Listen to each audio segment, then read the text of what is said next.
How many?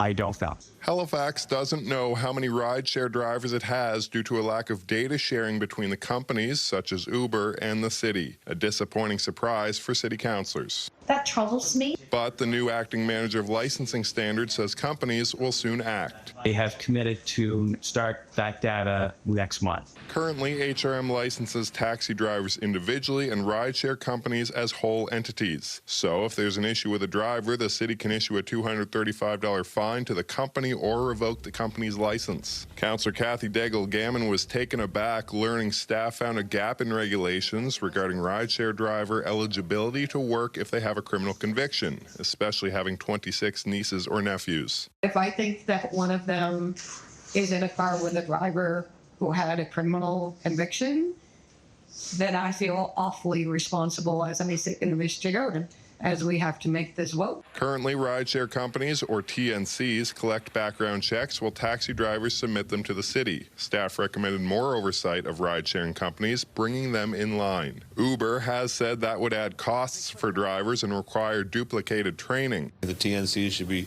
operating by the same rules as our taxi drivers are. My biggest concern was the criminal records check and insurance regulations. I want to make sure that anybody enters in a TNC rideshare drive is going to be safe. But that motion was defeated, led by the mayor, who says more discussion needs to happen with key players. To bring the taxi industry, the TNC industry, and HRM regulators to the table so that we can map out a way to harmonize the two regulations of the two services together in a way that keeps costs down and limits regulatory burden. But Fillmore says reporting criminal record checks to HRM will absolutely be part of future requirements. They need to provide data that allows us to understand who's driving, what their safety record is, if they pose any risks, and so forth.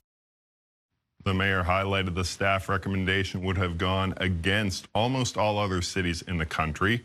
The casino taxi president tells me he's disappointed but not surprised with council's direction, saying the recommendation was not overly burdensome and accused some councillors of stretching the truth and providing alarmist talking points. An Uber spokesperson says they're pleased with the vote and that HRM can request information such as background checks similar to other jurisdictions.